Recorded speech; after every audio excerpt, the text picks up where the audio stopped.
Is General English for BCom fourth semester. You have Unit 4 and Unit 5. No, in Unit 4 you have one poem, one prose, and the grammar. And Unit 5 you have one poem, one prose, and the grammar. And Unit 6 also one poem, one prose. So in the exam you can write any three poems, three prose. That means three sections you will get it for that. So this is the paper pattern you have actually. Model paper part 4, paper 4 part A, 4 into 5, 4 sections, answer any 4. So here 5 sections, 6 total 6 questions will be given to you in the short. You have to answer any 4 questions, that is from the grammar. It's clear. Then part B you have answer all the questions. Answer all the questions means 4 questions you have to write. Each carry 15 marks. So 16 marks from part B. And this is for 4 questions, no? For 5 marks each section, 20 marks you will get it for this. So total 80 marks paper you have in the English. So in the part B actually 2 questions will be given to you. One poem, one prose. So any one you have to write. So then next one poem, one prose. Like that 3 sections from 3 poem or 3 prose you will get it. And the last section, no, you have in the grammar part. In the grammar part in your syllabus you have like that speaking, writing or additional readings are there, no? From these you will get one long question, 15 marks question. It's clear. So total 4 you have to attempt. So 3 from poem that you have to learn, and 2 you have to to attempt the last section you have to read this part. It's clear, no? So total 80 marks paper. Now today I am discussing the poem first. Ozymandias at a glance. This is the poem name. This about the poet, it is by Shelley, born in August 1792 in Cheshire, England. Died 1822 in a boating accident. She has died. So this is the characteristics. The traveler, a narrator within the poem who recounts the story of Ozymandias statue. The traveler symbolizes the passage of the time and history.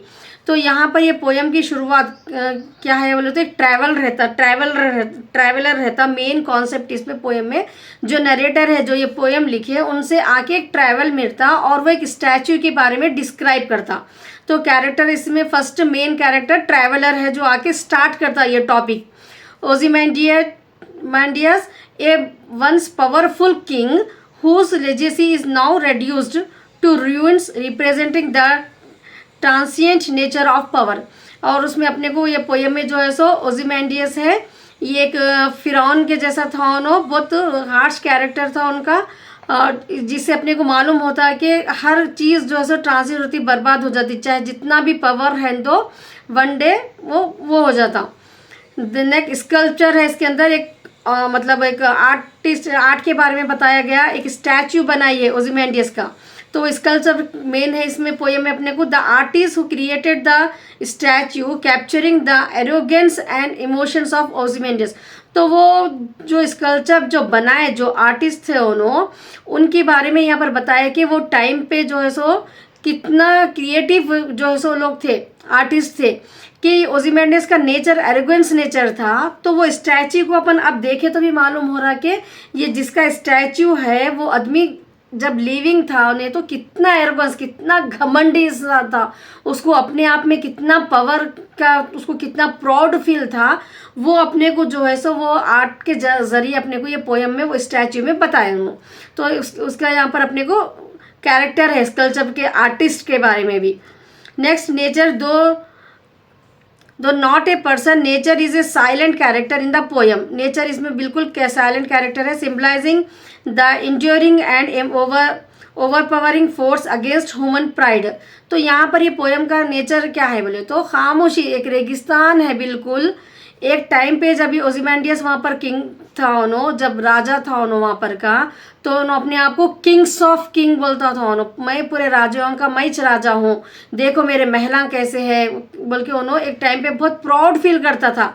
लेकिन आज एक time गुजर जाने के बाद जो है सो वहाँ पर बिल्कुल खामोश है। दैट वो नेचर को अपने को ये पोयम में ये बताया कि चाहे कितना भी परम, कितना भी जो है सो पावरफुल किंगडम रह दो, कितना भी वो रह दो, एक दिन वो बिल्कुल खामोश होने वाला है। Now next we have central image metaphor. Central image अपने को ये पोएम में क्या है, स्टैच्यू है, ठीक है। द ब्रोकन स्टैच्यू ऑफ ओzymandias, ये ओzymandias जो है ना, इनका एक ब्रोकन स्टैच्यू है अपने को पोएम में। Main character symbolise the impermanence, कोई भी परमानेंट नहीं रहता, मालूम है ना आपको, कोई परमानेंट नहीं रहता। उससे अपने को मालूम हो रहा कि impermanence of the human achievement and power, चाहे ह्यूमन बीइंग कितना भी पावर, कितना भी अचीवमेंट कर लो और लाइफ में, वो इम्परमानेंस नहीं है। ये अपने को स्टैचू के थ्रू पोयम में बताया अपने को। Despite being a king of Kings, क्या बोलता था उन्होंने जब लाइफ जिंदा था उन्होंने ओzymandias, कि मैं किंग ऑफ किंग्स हूँ। All that remains of the legacy is a decaying monument, वो सब जाके उन्होंने भी चले गए, ठीक है। उनका किंगडम भी पूरा रियूंड हो गया, उनका स्टैच्यू भी पूरा रियूंड हो गया। यहाँ पर डिकेइंग एक जैसा सड़ी हुई चीज़ कैसा रहती, तो वैसा वो स्टैच्यू भी मट्टी में जो है सो गिर के पड़े हुआ है वहाँ पर। नाउ नेक्स्ट डेजर्ट के बारे में अपने को बताया गया। द बाउंड्रीज एम्प्टी सैंड्स, पूरा खाली पड़े हुआ है, सन्नाटा है ये पोएम के थीम में। And the insignificance of human ambition in the face of eternity, एक दिन ह्यूमन बींग्स की लाइफ ऐसी होना है, वो भी फना होना है उनकी ज़िंदगी, और उन्होंने जहाँ पर रहते वो भी जगह पूरी फना हो जाने वाली एक दिन। The inscription, the words of the pedestal, look on my works, उन्होंने जब जिंदा थे ओzymandias तो बोलते थे, देखो मेरे महला कैसे है, देखो मेरा काम कैसा है, देखो कितना कैसी रौनक है मेरे किंगडम में। माइटी, ये mighty and despair and deeply ironic, अब सब चले गया वो। They once symbolised Ozymandias pride and might, but now they are, एक टाइम पे वो बहुत ओzymandias का प्राइड घमंड था वो, ठीक है। Now the underscore the fertility of the human arrogance, human के एरोगेंस कैसा ख़त्म हो जाता अपने को ये पोएम के थ्रू जो है सो बताया अपने को। नाउ के core meaning, poetry basically Shelley's ओzymandias, ये शेलीज जो है ना, इनके जो है सो एक्सप्लोर द फीलिंग नेचर के बारे में बताते हो no, power of the inevitable decline of human achievement. इनके जो राइटिंग्स रहते हैं, उनके राइटिंग्स में उन्होंने क्या बताते कि ह्यूमन अचीवमेंट जो भी रहते एक टाइम के बाद वो कैसा डिक्लाइन होते, उसके बारे में रहते हैं इनके poems. The poem reflects on the arrogance of ruler, अब अपने को ये पोएम ओzymandias में एक रूलर जो है ना उनके बारे में बताया, who believe their legacies will endure for ever, उन्होंने क्या सोचते थे कि मेरा जो कानून है, मेरा जो प्राइड है, जो भी मैं बनाया वो हमेशा रहने वाला है, फॉर एवर तक रहने वाला है। Ozymandias once a great and proud king था उन्हें, एक ज़माने में बहुत फिरौन, मालूम है ना आप लोगों को, मूसा अलैहिस्सलाम के टाइम पे जो फिरौन था, that is called, that is only the nature of the Ozymandias also, he is also called as a फिरौन only at that time. Has been reduce a broken statue, लेकिन आज उसका जो है ना स्टैच्यू बिल्कुल ब्रोकन पड़े हुआ है, खाली डेजर्ट में पड़े हुआ है। These serve as a powerful reminder that the time erase even that the magnificent of, चाहे कितने भी चमकदार धमकदार रहने दो, एम्पायर सिस्टम कितना भी रौनक का रहने दो, लेकिन एक दिन वो पूरा इरेज होने वाला है। Now traveller, the travellers narrates the study of, एक दिन ये पोएट को आके उन्होंने ट्रैवलर ये बोल रहे कि मैं एक जगह से आया, इजिप्ट द प्लेस है वो, वहाँ से मैं आया, वहाँ पर मैं देखा कि एक स्टैचू है, और वो स्टैचू के बारे में बोल रहे हो उन्होंने कि narrate the story of A statue found in antique land, antique land बोले तो इजिप्ट, खाली जो है सो रेगिस्तान में जो है सो, emphasising the passage of time, the statue though massive is incomplete, लेकिन वो स्टैचू कैसा है, मैसिव है और इनकम्प्लीट है वो, विथ ट्रंकलेस लेग्स, खाली पैरा ठहरे हुए हो उसके, उसका जो बॉडी का जो पार्ट रहता, हेड का पार्ट वो भी जो है सो ज़मीन पे नीचे गिर गया, आधा वो भी अंदर चले गया, ओनली उसका हेड जो है सो दिखाई दे रहा, नेक पार्ट पूरा अंदर चलेगा। एंड शैटर्ड फेस, और पूरा चेहरा उसका बिखरे बिखरे हुआ है। The sculpture skilfully captured Ozymandias arrogance. तो उसमें जो है सो वो स्कल्पचर के बारे में बताया कि वो स्टैचू को आपको यहाँ पर डिस्क्राइब करना है। ट्रैवलर्स आके जो बोल रहा है, ट्रैवलर ये नरेटर को आपको वो पॉइंट यहाँ पर लिखना है कि इनकम्प्लीट स्टैचू मैसिव, और उसके लेग्स ट्रंकलेस लेग्स है एंड शैटर्ड फेस है उसका।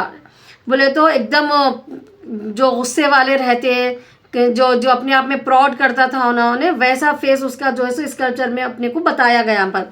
द स्कल्पचर स्किलफुली कैप्चर्ड, बहुत बारीकी से जो भी बनाए ना उसके जैसा नेचर था। अपने को खाली उसका स्टैचू देख के अपने को मालूम हो रहा कि ओzymandias कैसे टाइप का, कितना प्रॉडिश, कितना जो है सो हिटलर के जैसा जो है सो किंग था वो टाइम पे। So the sculpture skilfully captured Ozymandias arrogance, उसके एरोगेंस के बारे में, and sneer of the cold command, और उन्हें अपने जो भी रहते हैं लोगों को कैसा कमांड पेश देता था उन्हें, reflecting the king's oppressive and egotistical nature, उसका जो है सो नेचर अपने को बताया गया यहाँ पर। However, the irony is struck. These emotions remain attached in stone. उसका जो नेचर था, उसका जो रवैया था, उसका जो तरीक़ा था बात करने का, उस ठीक है, वो पूरा जो है ना अपने को आज के मतलब ये पोएट जब लिख रहे उनको वो टाइम पे भी जो है सो स्टोन में वो पूरा उनको मालूम हो जा रहा है स्टैचू के ज़रिए। But the power they once represented has vanish, लेकिन उसका जो पावर था, जो चेहरे पे जो था उसका वो, लेकिन वो पूरा जो है सो ख़त्म हो गया वो। Now next we have the inscription, look on my work. ये पोयम में जो है सो ये लाइन बोल रहे हो no, look on my work ये माइटी एंड डिस्पेयर, कैसा वर्क मेरे, कैसे महिला है, कैसा मेरा काम है, देखो मैं राजाओं का राजा हूँ। Highlights the Ozymandias belief in eternal greatness, उन्हें ऐसा सोचता था कि मैं जो भी बनाया वो हमेशा रहने वाला है। Yet the surrounded dissolution shows that his works has crumbled, पूरा ख़त्म हो गया उसका पूरा महल, उसका जो भी राज था। लिविंग नथिंग बट बॉन्डलेस एंड बेर, पूरी खाली रेगिस्तान बन गया उसके महला पूरे सैंड्स में। शेलीज इमेजिनरी, यहाँ पर ये जो राइटर है शेली है ना, इनका इमेजिनेशन बता रहे, contrast human ambition with the unstoppable forces of nature and time which reduce all monuments to insignificance, हर चीज़ जो है सो इनसिग्निफिकेंस रहने वाली है। The statue serve as a metaphor के जैसा अपने को यहाँ पर बता रहे for human ambition and pride, human beings का जो एम्बिशन रहता, जो प्राइड रहता, लोग जो अचीव करना चाहते हैं लाइफ में, नो मैटर हाउ पावरफुल और सेलिब्रेटेड, चाहे उनके कितने खुशियाँ भी रहें दो, चाहे उन्होंने कितना भी सेलिब्रेशन कर लें दो अपनी लाइफ में, ऑल अचीवमेंट सब उनके टेम्परवरी है। वो बताना चाह रहे अपने को यहाँ पर के चाहे दुनिया कैसी भी रहने दो, कितनी चमकदार रहने दो आपके लिए, आप कितना सेलिब्रेटेड लाइफ रहने दो आपकी, सब जो है सो टेम्परवरी है। And the grand scale of history, the desert represent time and nature which outside all humans endeavour, so matter how grand, चाहे वो ज़माने में वहाँ पर कितनी रौनक रहती थी होंगी, राजा का कितना अच्छा किंगडम था होगा, लेकिन एक टाइम गुजरने के बाद जो है सो वो बिल्कुल एक सैंड के जैसा बन गया यहाँ पर। Shelley's poem is a reflection on hubris, the accessible pride of ruler and civilisations के बारे में लिखते थे उन्होंने, वो टाइम के रूलर्स कैसे रहते थे, कैसा सिविलाइजेशन था वो टाइम का। It serve as warning that no power और legacy to immune the passage of time, time के साथ साथ कोई पावर बाकी नहीं रहता, कोई कानून बाकी नहीं रहता। In the end the poem invites readers to reflect on what truly last and to question the value of seeking power and fame. कुछ तो यहाँ पर सही अपने को ज़िंदगी में क्या हासिल करना चाहिए, ठीक है, पावर एंड फेम हासिल करने से नहीं होता, हम लाइफ को अपनी ऐसी बनाना चाहिए कि आगे जो है सो वो कुछ यादगार रहे, कुछ अच्छे काम करके जाना अपने को लाइफ में, जो कायम रख सके, अपन जाने के बाद भी अपना नाम अच्छे से ले सके, वैसा यहाँ पर एम्फेसिस करना चाह रहे अपने को पोयम में। Now conclusion of Ozymandias is a timeless meditation on the short lived nature के बारे में है। ज़िंदगी एक बिल्कुल शॉर्ट पीरियड ऑफ टाइम है, उसको अच्छे से गुजारना है अपने को, ठीक है। ऐसा ओzymandias के जैसा एक ऐसी लाइफ अपने को नहीं होना है, चाहे कितना भी सेलिब्रेशन रहने दो, कुछ भी रहने दो, लेकिन अपनी लाइफ को अपन सिंपल बनाना है और आगे अपने जो है सो बाद में हियर आफ्टर अपन नहीं रहते, जब भी अपनी यादें कैसा छोड़ के जा रहे हैं आप उसको यहाँ पर बता रहे हैं। यहाँ पर nature of human power of ambition, the poem uses the story of fallen of king. यहाँ पर पोएम में अपने को बताया कि कैसा किंग का पूरा फॉलन हो गया, मतलब हर राजा जो है सो अपनी जगह पे से चले जाता उन्हों, and remain use that pride, उसकी घमंड, उसका पैसा, अचीवमेंट जो भी रहते हैं, फिलेटिंग सब खत्म हो जाते। While nature and time endure it teaches us to remain humble, यही बोलना चाह रहे। लास्ट लाइन देखिए आप, इट टीचेस अस हम्बल, अच्छे तरीके से पेश आना अपन किसी से भी, and recognise the limits of human grandeur in the face of eternity, ताकि अपना अच्छा चेहरा जो है सो लोग आगे भी याद रख सके। सो this is the poem. In conclusion, you have to write it in this way. You have to present, you have the characters who are 4 characters we have, traveler, Ozymandias, sculpture के बारे में एंड नेचर के बारे में अपने को, और अपने को सेंट्रल थीम स्टैच्यू है, डिजर्ट है एंड इंस्क्रिप्शन है। कोर मीनिंग क्या है, आपको पोएम के बारे में थोड़ा लिखने का है, ठीक है। उसके बाद इंस्क्रिप्शन में लुक एट, इंस्क्रिप्शन बोले तो अपने को पोएम में जो उसका घमंड था, जो उसके वर्ड्स थे, उसको यहाँ पर अपने को बताना है कि look on my words mighty and mighty, I am the Kings of king, ऐसे जो बातें जो बोलता था उन्होंने वो कैसा होने वाला है, एक दिन डेजर्ट में रिप्रेजेंट हो जाने का है, सब बोल के अपने को वो इंस्पिरेशन में ओzymandias के पोएम में उन्होंने क्या डिस्क्राइब कर रहे हैं उसके बारे में लिखना है। देन शेलीज, इनके व्यूज़ क्या है, किस टॉपिक पे उन्होंने कैसे पोएम्स लिखते थे, राइटर के बारे में। देन कंक्लूजन कि अपने को कैसी जिंदगी गुजारना चाहिए जिंदगी में। Got it no, write it well into the exam, all the best. English for BCom second year 4th semester. Now today I am discussing next poem, My last Duchess. This is written by Robert. The poet of this poem is Robert Browning. He born in May 7th, 1812. Death December 12, 1889. Nationality British. Known for dramatic monologues and psychological depths के बारे में लिखते हैं poems ज़्यादा। Famous work इनके my last duchess, ये poem इनकी बहुत फेमस है, and Porphyria's lovers, the ring and the book. Next writing style इनका use of the dramatic monologues ज़्यादा रहते हैं, ड्रामेटिक एंड आयरनी रहती है उसके अंदर, and explanation of character, exploration of character, एक कैरेक्टर को लेकर उसको एक्सप्लोर करते, ऐसे टाइप्स के एसेज रहते हैं इनके। Now my last duchess at a glance, ये पोएम में अपने को मेन कैरेक्टर 4 है, ड्यूक के controlling, jealous and power obsessive nobleman है ये, ठीक है। ये ड्यूक जो है सो एक कैसा है, उन्होंने कंट्रोलिंग, एक किंग है ये, ड्यूक बोले तो अब यहाँ पर एक किंग है, कैसा है, उन्होंने जेलस है बहुत, एंड पावर ऑब्सेस्ड नॉबलमैन है वो। ही नरेट्स द पोएम, ये पोएम उनके बारे में चाहिए, ड्यूक बोल रहे, relieving his dominating nature and lack of empathy. इसमें अपने को ये पोएम में ड्यूक के बारे में ये बता रहे कि इनका कैसा डोमिनेटिंग नेचर था टुवर्ड्स हिज वाइफ, उनके वाइफ को लेके उन्होंने कैसा डोमिनेटिंग नेचर रखते थे, और एम्पैथी नहीं थी उनको, उनके ऊपर तरस रहम भी नहीं आता था उनकी वाइफ के ऊपर, उनको वैसे थे उन्होंने ड्यूक।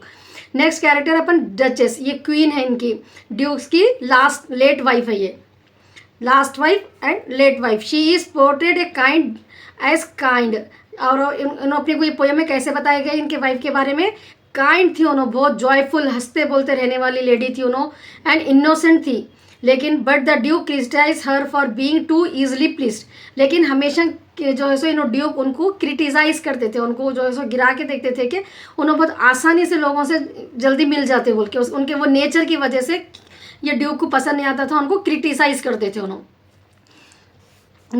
नेक्स्ट कैरेक्टर अपने को इसमें फ्रा पैंडॉफ है, ये जो है सो फिक्शनल पेंटर है, ये जो पोर्ट्रेट बने हुआ है ना डचेस का, माई लास्ट डचेस बोल के जो है अपने को जो पोएम का, उसमें क्या है बोले तो ये ड्यूक्स की वाइफ का एक पोर्ट्रेट बने हुआ है, वो पोर्ट्रेट को बनाने वाला वो पेंटर का नाम है यहाँ पर फ्रा पैंडॉफ, ये पोएम में, ठीक है।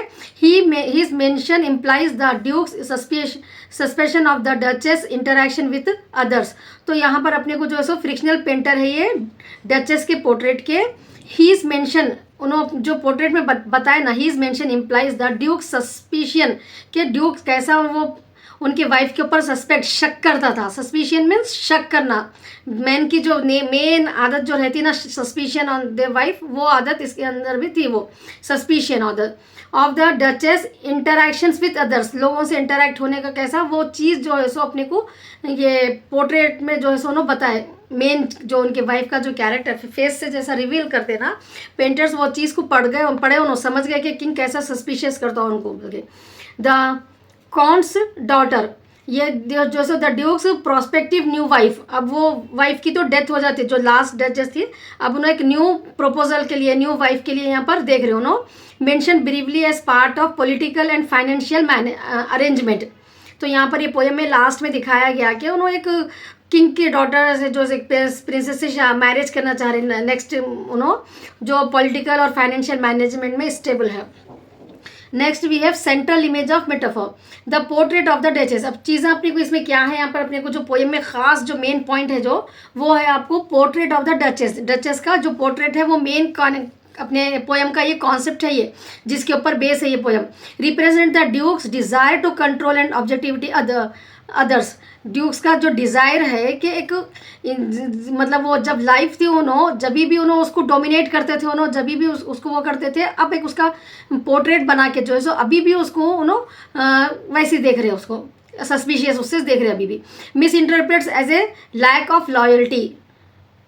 तो यहाँ पर सॉरी ये है ना पर the duchess is alive only in her painted form. अब डचेस अब तो नहीं है अब, लेकिन वो पेंटेड फॉर्म में अलाइव है।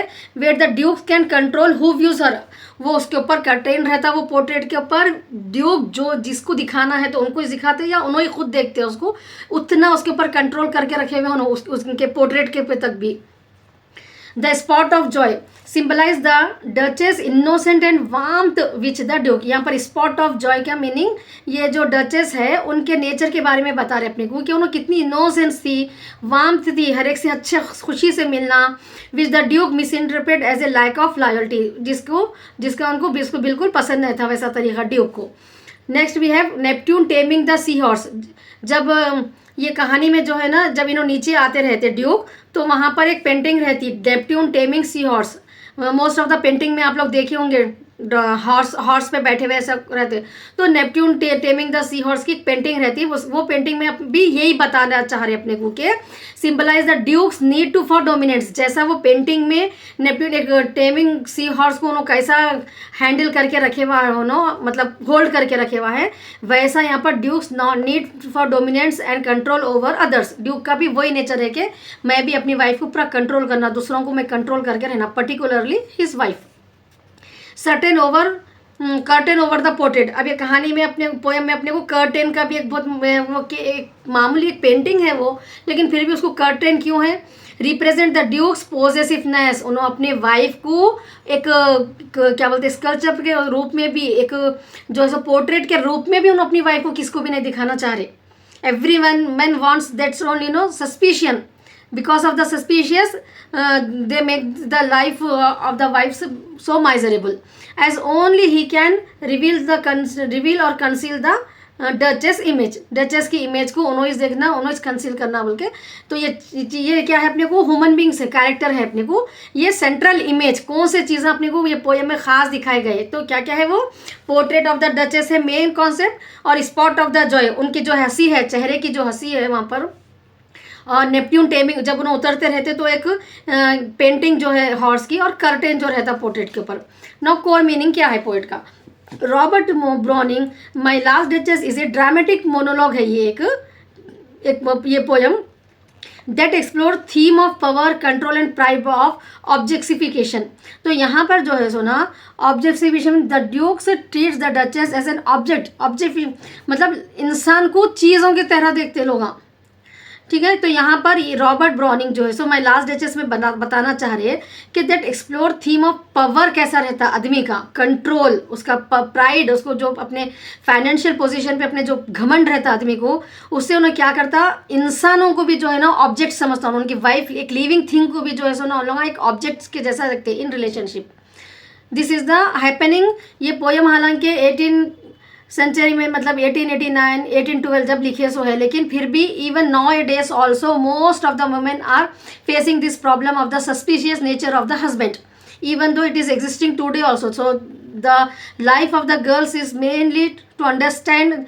In below you have learned the word one point, no, for the valid contract consists ad idem, identity of the mind. That daily I remember this, that point, because every girl has to learn that point in their life. Consists ad idem means what you have learned, identity of the mind. So what your husband is thinking, the girls has to think according to that only, then only the life can survive. So there, what this shows to us that only that they are, otherwise the man will think a woman as a objectification, a thing के जैसा उसको use करते. Through the voice of the Duke of Ferrer, Browning delves into human emotions, revealing the darker side of the authority and the fragile dynamics of power in a marriage. अपने को ये poem में बताया गया कि marriage में कैसा problems create होते. The poem uses subtle irony of the critic of Duke's action and attitude. Duke का जो action और attitude है उसके बारे में अपने को बताया गया. While also shedding light on the societal norms of the time. वो टाइम पे रानियों को जैसा रखते थे, स्टोरी के टाइम पे जब राजा रान का सिस्टम था ना, किंग सिस्टम था जब, तो how the queens were there, how treated they by the kings, that they should not go outside, they should not talk to others, strangers, and to the poor people, they don't have the right to talk to them also. So like that, lot of restrictions will be there at that time. So that societal nature is shown in this poem. That the Dukes begins by showing the. ना ये कहानी है अपने को, तो core meaning में अपने को रॉबर्ट ब्राउनिंग ड्यूक के ज़रिए, ये ड्यूक के नेचर के ज़रिए अपने को वो टाइम के जो सोसाइटी का जो सिस्टम था, एक के क्वींस को कैसा रखते थे वो लोग, वो उसके बारे में अपने को बताए. अब अपने को जो असल पोएम है अपनी, ये कहाँ से शुरू होती है. The duke's begins by showing a visitor. ये ड्यूक जो है ना, उनके पास एक विजिटर आते. ये विजिटर आने के बाद उन्होंने क्या करते हैं, उसको ऊपर ले जाके उसको पोर्ट्रेट दिखाते ऑफ हिज वाइफ. ठीक है, यहाँ से अपने को पोएम शुरू होती. उनकी वाइफ का जो पोर्ट्रेट है रखे हुआ, वो पोर्ट्रेट दिखाते हो. The duchess he praises the life like quality of the painting created by A renowned artist. एक अच्छे आर्टिस्ट ये पेंटिंग बनाए सो है, उनका नाम क्या है, फ्रा पेंडॉफ. However, as the Dukes continues to speak, it becomes clear that he views the painting not as a tribute to his wife. अब ये विजिटर्स जो आए उनको देख के, जब उन्होंने पेंटिंग के जब उनकी वाइफ को बताए देख रहे, तो एक जो अंदर जो दर्द रहता, उनके वाइफ की जो डेथ हो गई ऐसा बोल के जो रहता, वो चीज़ उनको नहीं दिखाई दी. ट्रिब्यूट टू जो हिज वाइफ्स लाइफ, उनकी वाइफ को वैसा उन्होंने दे रहे ट्रिब्यूट बोल के, जो ऐसा अपने को वो विजिटर को वैसा उनके ने ऑब्जर्व नहीं हुआ. बट एन ऑब्जेक्ट, एक चीज़ को अपन कुछ दिखा रहे, देखो ये मेरी ऐसी चीज़ है बोल के. चीज़ में और इंसान में एक इमोशंस में जो रहते, जो वाइफ के बिहाफ में, वो इमोशंस जो है सो उनको नहीं फील हुआ यहाँ पर. That he can control. So he reveals that only has the authority to draw the curtain. अब यहाँ पर बता रहे हो नो ड्यूक के, सिर्फ ये अथॉरिटी मेरे को ही है कि मैं ये कर्टेन को उठा सकता हूँ. And show the painting symbolising the possessiveness and need for dominance. के इवन डेथ होने के बाद भी एक मैन जो है ना अपनी वाइफ को कितना पॉजेसिव रख रहा, वो अपने को यहाँ पर बताया गया. As it describe the duchess, the duke's tone shift to one of criticism. अब यहाँ पर उनके डचेस का नाम जब ले रहे हो नो, तो यहाँ पर क्रिटिसिज्म बोले तो मतलब एक कुछ गलत काम करे जैसा उन्होंने. ठीक है, तारीफ में नहीं. ये विजिटर्स एक्चुअली ऐसा कुछ बोलना चाह रहा था, तो उन्होंने पहले यहाँ पर ड्यूक बोलते हैं उनको के, आप मेरे को पूछना चाह रहे होंगे ये पेंटिंग में इसके चीक्स इतने ब्लश का हुआ है, तो वहाँ पर भी बोल रहे हैं कि लेकिन अभी तक मेरे को कोई भी डेयर नहीं करे, जो भी जिसको भी मैं पेंटिंग दिखाया, क्योंकि वो चीक्स उसमें जो है सो शायद वो पेंटिंग करने वाला कुछ थोड़ी तारीफ कर दिया होगा, शॉल आपके ऊपर अच्छी दिख रही, या आपका ठीक है ऐसा कुछ छोटी तारीफ कर दिया, तो क्या है पेंटर जो उन्होंने खुद इमेजिन करे ड्यूक, वो इसलिए उसके कल्ले पे होंगे उन्होंने तो थे लेकिन उसके ऊपर चीज़ के ऊपर जो पेंटिंग के ऊपर जो ब्लश है वहाँ पर भी सस्पिशन बता रहे कि वो जो है सो पेंटर शायद करते जब कुछ तारीफ कर दिया तो उनका चीक्स वैसा होंगे. Like that he suspect for a painting also now would bring her Joy cherries. उन्होंने कैसे थे यहाँ पर बता रहे अपने को कि सिंपल थिंग से बहुत खुश हो जाती थी उन्होंने. ठीक है, he accuses her of being too easily pleased. कोई भी सामने वाला मनाया अगर तो बहुत जल्दी मान जाना. इम्प्रेशनेबल थी उन्होंने, सिंपल थिंग से जो लाइक सनसेट, सूरज जो डूबता, ठीक है, उससे भी सर, और एक ब्रांच ऑफ चेरीज को देख के उन्होंने अगर गार्डन में गई, kind word from A stranger, अगर कोई स्ट्रेंजर कुछ छोड़िए, आपकी स्माइल अच्छी है, आपका फेस अच्छा है, आपकी टोन अच्छी है, ऐसा कुछ छोटे वर्ड से तारीफ कर दिए कोई स्ट्रेंजर, बहुत खुश हो जाती थी उन्होंने, वुड ब्रिंग हर जाए, ये चीज़ों से उन्हें बहुत खुश हो जाती थी, एंड मेक हर ब्लश, इस वजह से उन्होंने ब्लश आता है उनके। This openness to life small pleasure frustrate the duke, लेकिन ये डचेस की ये छोटे छोटे आदतें, जो अच्छे आदत बोल सकते हैं अपन, वैसे आदतें, लेकिन यहाँ पर ड्यूक को क्या है वो फ्रस्ट्रेट करते थे, बेजार हो जाता था उन आदतों को देख के उनके। As he wanted her admiration and attention to be reserve exclusively for him, उन्होंने क्या चाहता था, सिर्फ मैं उनकी मतलब उनके जो डचेस है उनको देखना, उनकी तारीफ सिर्फ मैं करना, उन्होंने सिर्फ मेरे से ही हंसना, ठीक है, जो ये छोटे छोटे खुशियों को, सनसेट को देख के उन्होंने खुश हो रहे, नहीं, सिर्फ मैं कुछ देख के खुश होना, उन्होंने ऐसा नेचर को देख के भी खुश नहीं होना, ऐसे फीलिंग्स थे उनके। He felt that she fail to value him, उन्होंने क्या समझ रहे कि मैं इतना राजा हूँ, मैं इतना वो हूँ, लेकिन मेरी वाइफ मेरी रेस्पेक्ट ही नहीं, ऐसा सस्पेक्ट कर रहे हो उन्होंने उनको। 900 ईयर्स, मतलब इन लोगों का जो राजा का किंगडम था, 9 ईयर्स का नेम को मेरे इन्हों ख़राब कर दे रही है, everything else viewing her behaviour as disrespect to his noble lineage, मेरे ये जो उनका राजा का जो पोजीशन है मेरे में, उसके ऊपर जो है एक धब्बे के जैसा हो जा रहा मेरे को, कि मेरी वाइफ ऐसा छोटे छोटे मेरे किंगडम के, मेरे रूल के हिसाब से, मेरी फैमिली के हिसाब से मेरे जो है इन्हों मेरे को सूटेबल नहीं हो रही बोले जैसा फीलिंग्स आ गए उनको। The Duke growing resentment cultivates in a chilling revolution, he gave commands, अब बहुत कुछ हो गया, इतना सब कुछ मैं देख लिया, अब नहीं हो सकता मेरे से, अब ड्यूक्स क्या कर रहा हूँ, growing resentment cultivates in a, he gave commands that caused all smiles to stop, बुला के उनके जो भी रहते ना कमांडर्स, उन लोगों को बुला के बोल दिया कि ऑल स्माइल, अब यहाँ से अब मैं नहीं देख सकता ये छोटे छोटे चीज़ों को मुस्कुराना मेरी वाइफ का, डचेस का, ऑल पूरी ये जो है स्माइल्स को इसके स्टॉपेज कर दो, हमेशा के लिए ख़त्म कर दो। समझ गए ना आप लोग क्या करना है वो। This statement strongly implies that he ordered her death उन्होंने खुद उनको मारने लगा दिया उन्होंने। As he control not tolerate her perceived disobedience और इंडिपेंडेंस इन हिज माइंड, अब मैं और ज़्यादा टॉलरेट नहीं कर सकता उनका डिसओबीडियंस और इंडिपेंडेंस को मेरे माइंड में। Removing her was a way to regain control and ensure, अब मैं उसको जो है सो उसकी एक पेंटिंग बना के उसके ऊपर कंट्रोल करूंगा, रिगेन करूंगा, that she would no longer defy his expectation, अपने जो एक्सपेक्टेशन है उसको वो नहीं कर सकते हो। Now the duchess exist only in the portrait, that means she died now, so only she is existing in the portrait only where she can be admired with challenging his authority, without the challenging his authority, ठीक है। अब खाली राजा जब बोले, जब उनको देखना है उनके हिसाब से अब लाइफ हो गई उनकी डचेस की।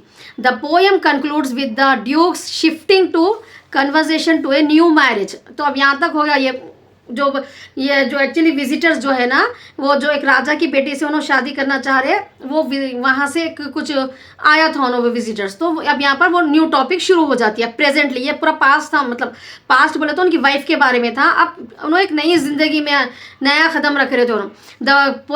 The poem concludes with the duke's shifting to the conversation is new marriage proposal. He speaks to a representative of a court, एक कोर्ट का जो रिप्रेजेंटेटिव आया था वो, whose daughters he wishes to marry. The Dukes emphasize the importance of the dowry की importance के बारे में, but emphasize the importance of the dowry, but also claim that his main interest in the Count's daughter herself. मेरे को dowry वगैरह तो ठीक है, लेकिन उनके कॉन्स डॉटर हेल्पसेल्फ, अब मालूम हो गया ना आप लोगों को। अगेन उनका नेचर सिर्फ उनके ऊपर ही के न्यू वाइफ जो है उन्हों कैसे है वैसी, बस वही उनके बारे में देखना है मेरे को। This transactions approach to marriage underscore his cold and calculating nature, फिर यहाँ पर भी अपने को उसके बारे में बता रहे कि उनका नेचर कैसा है यहाँ पर। एज दे लिव, अब जैसा उन लोग वो रूम में जहाँ पोर्ट्रेट था वहाँ पूरी बात होने के बाद जैसा नीचे आ रहे थे उन लोग, as they leave the duke's paints out bronze statue, एक इनको गिफ्ट में मिला था वो ड्यूक को वो पेंटिंग, ठीक है, ब्रॉन्ज की बना हुआ स्टैचू था उसके ऊपर, मतलब of Neptune taming sea horse था उसके ऊपर, एक सी हॉर्स पे Neptune, a symbol of power and control to control that mirror his treatment of the duchess. तो यहाँ पर जैसा वो घोड़े के ऊपर बैठ के एक पेंटिंग में जो बताया जा रहा ना, कंट्रोल कर रहा उन्होंने हॉर्स को, तो यहाँ पर उन्होंने डचेस की भी सेम मिरर वैसा बोल रहे कि मैं भी ऐसा उनकी लाइफ को ऐसा रखा था उन्होंने बोल के बता रहे हैं यहाँ पर वो पेंटिंग के थ्रू। तो की थीम क्या है अपने को इसमें, पावर एंड कंट्रोल के बारे में बताया गया। The duke's obsession with dominate is evident in his need he control how the duchess is remembered and viewed. Duchess को कैसा रिमेंबर कर रहे और कैसा देख रहे हो no, even in death he exerts authority over, मरने के बाद भी मेरी अथॉरिटी है उनके ऊपर देखो, बल्कि अपने को पावर एंड उनका जो है सो कॉन्टेस्ट बता रहा है यहाँ पर नेचर का, her image and story. Pride and arrogance, duke's जो है सो नोबल लाइनेज का है, बिकम मतलब हर एक को जो भी किंग्स रहते हैं उन लोगों को एक फीलिंग्स रहते ना, एक प्राइड रहता है उन लोगों के उसके ऊपर। Sources of treatment making him believe that his wife should have worship him above all else, मेरी वाइफ में कुछ जो है सो वर्शिप करना। इसमें और क्या इनका फीलिंग्स है कि इनको इतना प्राइड रहता है ये स्टोरी में कि उन्होंने वो विजिटर्स को वहाँ पर एक्सप्लेन भी ये करते कि अगर मैं एक बार बोलता हूँ उनको ये स्माइल उनके ऐसा नहीं पसंद हो तो शायद उन्होंने छोड़ देती, लेकिन मैं ऐसा बोला तो मेरा प्राइड चले जाता, उतना कॉन्फिडेंट रहता। तो man nature is like that only, वो लोग जो है सो झुकना भी नहीं चाहते, फिर उनके माइंड में जो चल रहा वाइफ उसको लर्न करके समझ के लाइफ को एग्जिस्ट करना बोलते। So this is the very difficult challenge to the life to the wife's to live like that persons. It happens in reality also. So next we have observation, the duke's treat the duchess के साथ जैसा एक object के जैसा poses करा, first in life and then in the form of painting. पहले उनकी जिंदगी में उनको मतलब वैसा करता था, उन्होंने सस्पिशियस नेचर से देखते थे उनको, फिर अब यहाँ पर डेथ होने के बाद भी जो है सो उनका डोमिनेंट नेचर है उनके ऊपर। Gender and power dynamics, the poem critics the patriarchal attitudes of the time where women, वो राजाओं के टाइम पे जैसा वुमेन को रहते थे ना, वो अपने को जेंडर के बारे में बताया, expected to submit entirely to their husband will, where women, ये लोग जब बोल रहे, लेकिन even today also this is the problem I am saying you know, where women were often expected to submit entirely to their husbands will, husband जैसा चाहते वैसा ही एक औरत को जिंदगी गुजारना पड़ता। This is the lesson may be the girls are not able to understand, but in future you will remember this story and what is the theme of the poem, what is the lesson we have to learn from the poem is that only that we have to live according to the wish of the husband. So conclusion, My Last Duchess is a timeless exploration of human flaws, human beings के कैसा flaws रहते हैं उसके बारे में, particularly pride जो proud रहता man को, specially man, and the need for control. Browning uses the Duke's voice to reveal the dispute consequences of power imbalance relationship में balance नहीं रहता। When we are able to understand to each other, then only the balance will be there in the relationship. When one is suspect to other, then there is no imbalance in the relationship, making the poem a profound reflection on authority and its misuse. So how a man can use his authority, because he is a man, because a woman has to respect him. Nothing else can do by the woman. So here, because of the authority, how is he misusing his authority, and he killed himself by himself to his wife. That shows here that the authority is misused by him. So this is the conclusion of the poem. All the best. Write well in the exam.